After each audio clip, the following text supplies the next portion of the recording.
Retire అయిపోతామని ఆవేదన చెందుతున్నారని నా దృష్టికి తెచ్చింది. బదిలీల విషయం మీకు తెలుసు. టీచర్లను ముట్టుకోవాలంటే ఎవరైనా భయపడతారు. తేనెటీగల గురించి మీకు తెలుసు కదా. తేనెటీగలు ఎవరి జోలికి పోవు, వాటంతటా అవి ఉంటాయి. కానీ వాటి మీద ఎవరైనా రాయేస్తే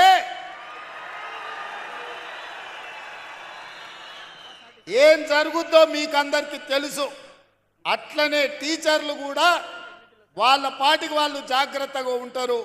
వాళ్ళని ఎవరైనా గులకరాయితో కొడితే వాళ్ళందరూ తేనెటీగలుగా మూకుమ్మడిగా ఏకదాటిన ఎవరి పనైనా చేస్తారని నేను సంపూర్ణంగా నమ్ముతా.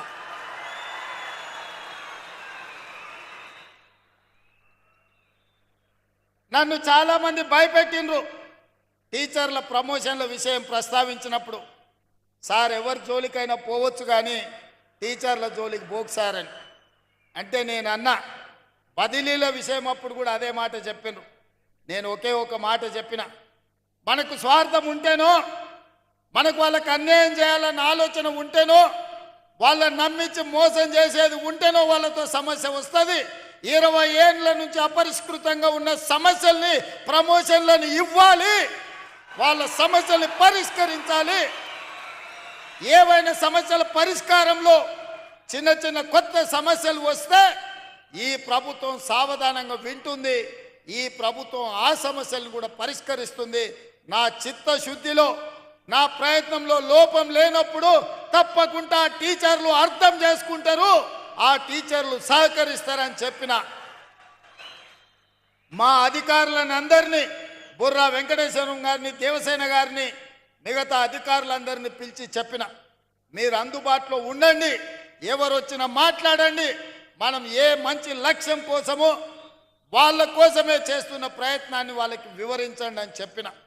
ఆ ప్రయత్నం విజయవంతమైంది. ఇవాళ దాదాపుగా 24,000 మంది టీచర్లకు, అదేవిధంగా గురుకులాలతో మొదలు పెడితే 30,000 మంది టీచర్లకు పైగా ఈరోజు ప్రమోషన్లు ఇచ్చినాం.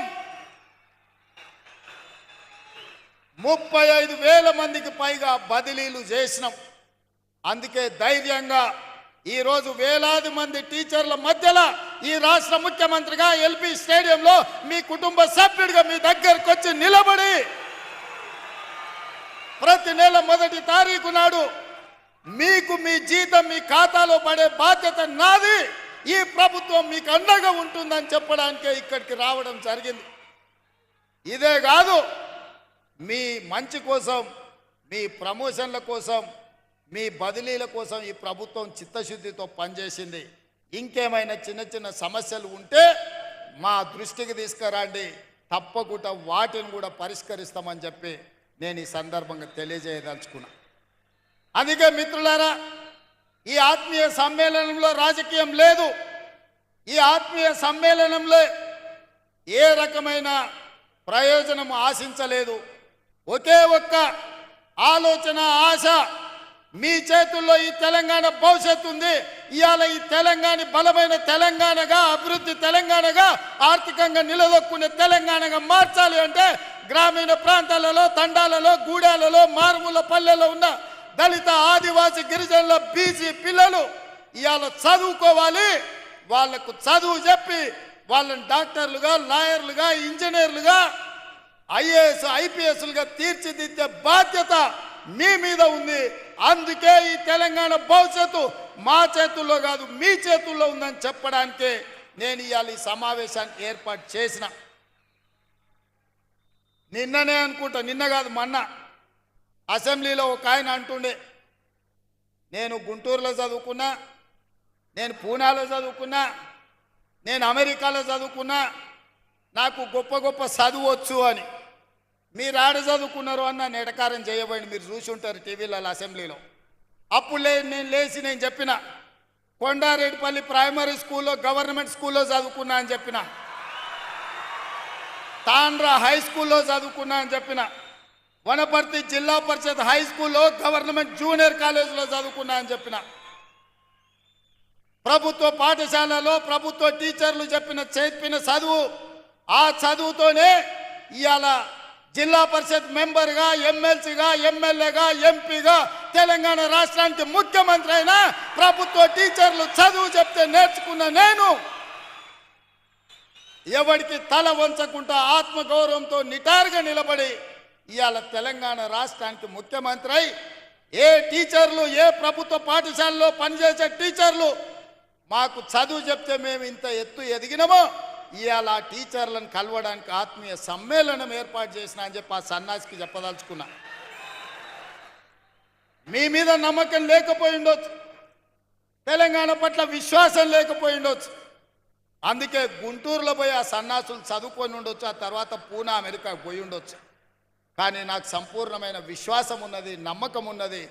తెలంగాణ రాష్ట్రంలో ఉపాధ్యాయులు 90% పైగా నిబద్ధతతోని పేద విద్యార్థులకు చదువులు చెప్పాలి, వాళ్ళ ఉజ్వల భవిష్యత్తు ఉండాలి అని వాళ్ళు 10/10 సాధించినప్పుడు సంతోషంతో వాళ్ళ కళ్ళల్లో ఆనందం చూడాలి అని ఇక్కడున్న వేలాది మంది టీచర్ల బాధ్యత తీసుకుంటున్నారని నాకు తెలుసు. అందుకే ఈరోజు మనమందరం ఒక ప్రతిజ్ఞ తీసుకోవాలి. పోయిన సంవత్సరానికంటే ఈ సంవత్సరం ప్రభుత్వ పాఠశాలల్లో 2 లక్షల మంది విద్యార్థులు తక్కువ చేరికలు జరిగినాయి. దీన్ని మనం విశ్లేషించుకోవాలి. ఇవాళ 26 లక్షల మంది ప్రభుత్వ పాఠశాలల్లో ఉంటే పోయిన సంవత్సరానికంటే 2 లక్షల పైగా అడ్మిషన్లు తగ్గినాయి. కొన్ని పాఠశాలలు బంద్ అయి ఉండొచ్చు, కొన్ని పాఠశాలలలో తల్లిదండ్రులు ప్రైవేటులో చెప్పిస్తేనే మాకు గ్రామంలో గౌరవం ఉంటుందని అనుకుంటూ ఉండొచ్చు. నేను చాలామందిని గ్రామాలకు వెళ్ళినప్పుడు మాట్లాడుతుంటా, అడుగుతుంటా, కుటుంబ విషయాలు అడిగిన తర్వాత పిల్లల్ని ఎక్కడ చదివిస్తురని ఏదో ప్రైవేట్ స్కూల్ పేరు చెప్తారు. ఎందుకనంటే అక్కడికి పోతే కొంచెం ఇంగ్లీష్ నేర్చుకుంటారు సార్ అనో, లేకపోతే